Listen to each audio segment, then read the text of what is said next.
Hello guys, welcome to Pragati classes. तो आज की इस वीडियो में हम करने वाले क्लास 10 साइंस के लिए टॉप 20 क्वेश्चन आंसर, जो कि आपके बोर्ड एग्जाम के लिए काफ़ी इम्पॉर्टेंट है और बहुत ही ज़्यादा एक्सपेक्टेड क्वेश्चन है। आप इन क्वेश्चन को किसी भी बेस पे रिस्क नहीं ले सकते। इन सभी क्वेश्चन का आंसर जो है आपको ज़रूर से ज़रूर पता होना चाहिए। तो स्टार्ट कर लेते हैं अपने क्वेश्चन नंबर 1 से। क्वेश्चन नंबर 1 है हमारा, name the reducing agent in the following reaction. इस पर्टिकुलर रिएक्शन में हमें बताना है कि जब मैंगनीज ऑक्साइड का एल्यूमिनियम के साथ रिएक्शन हुआ है तो मैंगनीज और एल्यूमिनियम ऑक्साइड बने हैं। तो यहाँ पर आपको ये भी बताना है कि कौन सा रिड्यूसिंग एजेंट है। इसके अलावा ये भी बताना है कौन सा रिएक्टिव है, मैंगनीज और या एल्यूमिनियम, और क्यों। तो इसी तरीके के जो क्वेश्चन है वो आपके साइंस के एग्जाम में पूछे जाते हैं।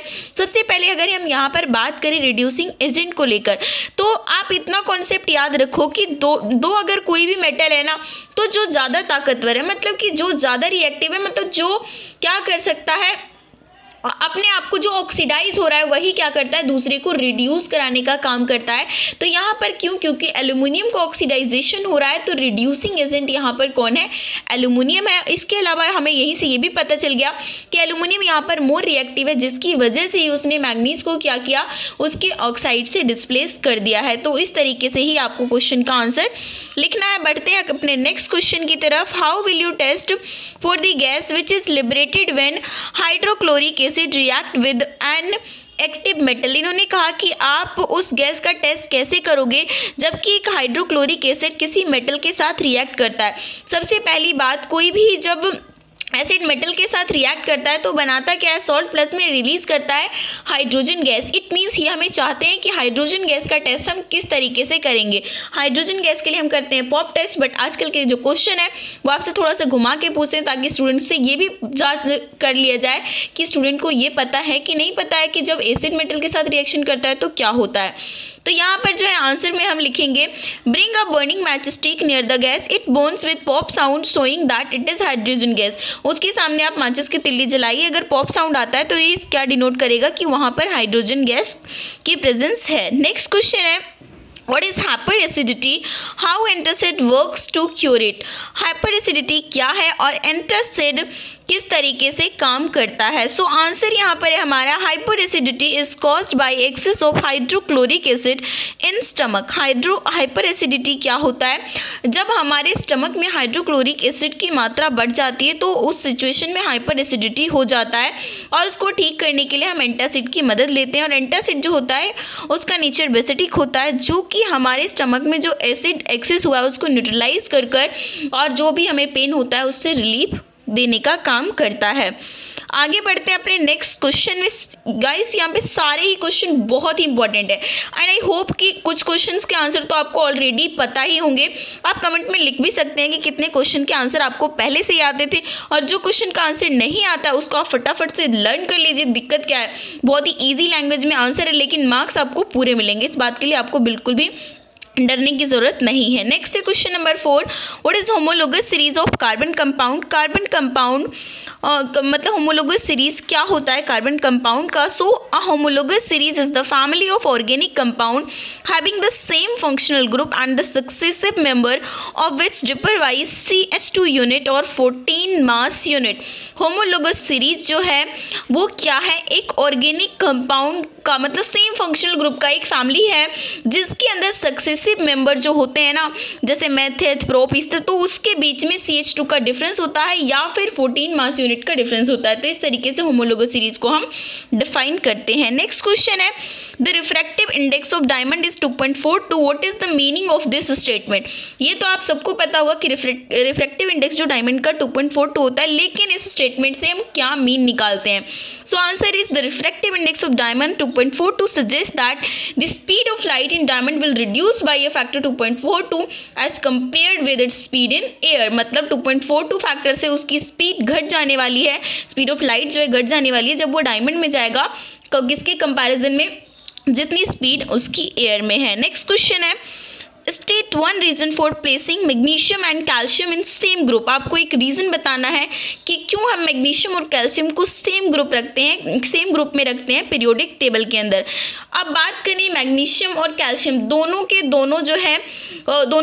की जो वैलेंसी है ना वो कितनी है, 2 है, क्योंकि उसका बैलेंस इलेक्ट्रॉन जो है लास्ट में 2 बच जाता है, और जिसकी वजह से उसकी केमिकल प्रॉपर्टी सेम है, इसकी वजह से उन दोनों को सेम ग्रुप के अंदर रखा जाता है।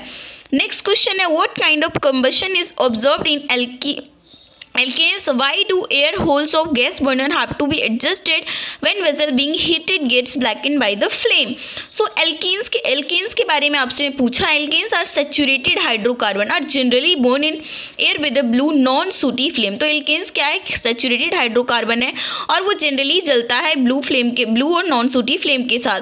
अगर बॉटम जो है कुकिंग वेजल का अगर इस ब्लैक होना स्टार्ट कर दे, so it shows that air holes of the gas stove are getting block. तो इसका ये मतलब निकाला जाता है जो गैस स्टोव के बीच में एयर होल्स है वो ब्लॉक हो चुका है और इस वजह से फ्यूल जो है कंप्लीटली बर्न नहीं हो रहा है, जिसकी वजह से वो ब्लैक होना स्टार्ट करता है और इसी वजह से उसे एडजस्ट करना पड़ता है। तो इस तरीके से जो है आपसे क्वेश्चन पूछा जाएगा और आपकी बस थोड़ी सी अंडरस्टैंडिंग होनी चाहिए, बाकी क्वेश्चन जो है आपका आसान ही रहने वाला है। नेक्स्ट क्वेश्चन है, dark reaction of photosynthesis does not need light, do plant undergo dark reaction at night. ये आपसे पूछा हुआ है क्वेश्चन कि डार्क रिएक्शन जो फोटोसिंथेसिस को होता है उसे लाइट की ज़रूरत नहीं होती है, तो क्या जो प्लांट है वो डार्क रिएक्शन में नाइट में जाता है क्या, ये आपसे पूछा हुआ है। Dark reaction does not mean that it occurs in the absence of light. Dark reaction का मीन कतई ये नहीं है कि वो मतलब लाइट की एब्सेंस में होता है और या फिर नाइट में होता है। In fact it is the reaction occurring simultaneously with light reaction. ये एक इस टाइप का रिएक्शन है जो लाइट रिएक्शन के साथ साथ चलता रहता है। It is a chemical process occurring independent of light. This reaction is completely based on enzyme, मतलब उसी टाइम होता रहता है साइमल्टेनियसली और जो कि इंडिपेंडेंट होता है लाइट, बट इसका कतई ये मतलब नहीं है कि वो नाइट में होता है। इस चीज़ को आप बहुत ही केयरफुली, बहुत ही इंपॉर्टेंट क्वेश्चन है। Next, what are enzymes? Name any one enzyme of our digestive system and write its function. So answer is enzymes are biological catalyst. Catalyst are protein. Enzymes क्या होते हैं, एक biological catalyst होते हैं। Catalyst आपका एक protein होता है जो कि rate of chemical reaction को इंक्रीज करा देता है without being used up. For example like amylase catalysis the break down of starch into sugars in the mouth and small intestine. Amylase जो है सेलेब्री अमाइलस हमारे माउथ में प्रेजेंस होता है, इसके अलावा अमाइलस स्मॉल इंटेस्टाइन में भी होता है, जो क्या करते हैं स्टार्च को ब्रेक डाउन करते हैं शुगर में। तो इस तरीके से एंजाइम के साथ इन्होंने हमें पूछा हुआ था कि एक एंजाइम के नाम बताओ उसका फंक्शन के साथ, तो वो भी हमने यहाँ पर बता दिया है। Next, I mention the respiratory unit of lungs and excretory by each pollen grain. आपको बताना है कि रेस्पिरेटरी लंग्स की रेस्पिरेटरी यूनिट क्या है और आपको एक्सक्रेटरी जो सिस्टम है उसका भी आपको यूनिट बताना है, ठीक है। तो रेस्पिरेटरी यूनिट जो है लंग्स का वो क्या है, एल्वोलाई है, जबकि एक्सक्रेटरी यूनिट किडनी का नेफ्रॉन्स है। तो ये आप याद रखोगे, बहुत ही इंपॉर्टेंट क्वेश्चन है। अब उसके बाद गाइस बात आती है हमारी पीडीएफ की कि पीडीएफ आपको किस तरीके से मिलेगा। सो पीडीएफ अभी तो आपको प्रोवाइड नहीं किया जाएगा, क्योंकि अगर अभी आपको पीडीएफ मिल गया तो आप वीडियो देखोगे नहीं, सिर्फ डाउनलोड करके रख लोगे, सीरियसली लोगे नहीं। तो इस वजह से जो है ना आप कमेंट बॉक्स में जो है ज़्यादा से ज़्यादा इस चीज़ को कमेंट करो कि हाँ आपने पूरा नोट्स जो पूरे क्वेश्चन है वो पढ़ लिए हैं, और एग्ज़ाम से कुछ दिन पहले डेफिनेटली जो है पीडीएफ की जो लिंक है वो आपको इसी वीडियो के डिस्क्रिप्शन में मिल जाएगी। इस वजह से टेंशन लेने की ज़रूरत नहीं है। फिलहाल इस वीडियो को देखिए, याद करिए, रिवीजन के लिए जब आप आएंगे ना तो आपको पीडीएफ का भी आपको लिंक इसमें साथ के साथ मिल जाएगा। आगे बढ़ते हैं नेक्स्ट क्वेश्चन नंबर 11 में। What is gene? जीन क्या है? Gene is the unit of inheritance. Gene is the part of a chromosome which controls the appearance of set of hereditary characteristics. Gene तो सबको पता है क्या है, लेकिन जब इसको डिफाइन करने की बात आती है ना तब आप सब कंफ्यूज जाते हो। तो जीन क्या है? ये है इनहेरिटेंस का unit. Gene is the part of a chromosome, एक क्रोमोसोम का पार्ट है जो क्या करता है, जितनी भी हेरिडिटरी कैरेक्टरिस्टिक्स का अपीयरेंस होने वाला है नेक्स्ट जनरेशन में तो उसको कंट्रोल करने का काम करता है। Next, what is the effect of DNA कॉपिंग which is not perfectly accurate on the reproduction process. अगर रिप्रोडक्शन प्रोसेस के टाइम पे डीएनए कॉपी परफेक्टली एक्यूरेट नहीं होता है तो उस सिचुएशन में क्या होता है, वही सिचुएशन है जिसकी वजह से वेरिएशंस जनरेट होते हैं। Next question number 13, explain why ray of light passing through the centre of curvature of concave mirror gets reflected along the same path, मतलब उसी पाथ में क्यों चला जाता है। The light falling on the centre of curvature is reflected back along the same path because incident ray falls on the mirror along the normal to the reflecting surface, इसी वजह से वो सेम पाथ में चला जाता है। Next question है, concave mirror of focal length 15 centimetre can form a magnified erect as well as inverted image. अब फोकल लेंथ उसका कुछ भी हो, इससे कोई मतलब नहीं, हमें मेनली ये देखना है कि वो किस टाइप का इमेज बना रहा है, मैग्नीफाइड बना रहा है, इरेक्ट बना रहा है और इन्वर्टेड बना रहा है। और ऐसा तभी हो सकता है जबकि या तो उसको फोकस पे रखा जाए या तो फोकस और सेंटर कर्वेचर के बीच में रखा जाए। तो ये क्वेश्चन जो है आपसे ये पूछा हुआ है और इसका पर्टिकुलर आंसर ये हो गया। और अगर आपने रे डायग्राम की थोड़ी सी प्रैक्टिस की होगी तो ये क्वेश्चन का आंसर आप आसानी से लिख सकते हैं। नेक्स्ट है, why is red colour selected for danger signal light. Danger signal light के लिए रेड कलर को ही क्यों सिलेक्ट किया जाता है। अब रेड कलर की जो वेवलेंथ होती है सबसे ज़्यादा होती है और जिसकी वेवलेंथ जितनी ज़्यादा होगी वो उतना ही कम स्कैटर्ड होगा, तो इसी वजह से रेड लाइट जो स्कैटर्ड नहीं होगा, इसे दूर से भी आसानी से देखा जा सकता है, जिस वजह से डेंजर सिग्नल लाइट का कलर जो है रेड दिया जाता है। नेक्स्ट है, state difference between the wire used in the element of electric heater and in fuse wire, मतलब फ्यूज वायर में और इलेक्ट्रिक हीटर में जो वायर यूज होता है उसमें क्या डिफरेंस होता है, ये आपसे पूछा हुआ है। The wire used in element of electric heater has a high resistivity. जो हम इलेक्ट्रिक हीटर में वायर यूज़ करते हैं ना, उसको हम ऐसा यूज़ करते हैं जिसकी रेसिस्टिविटी हाई हो और इसका मेल्टिंग पॉइंट भी हाई हो।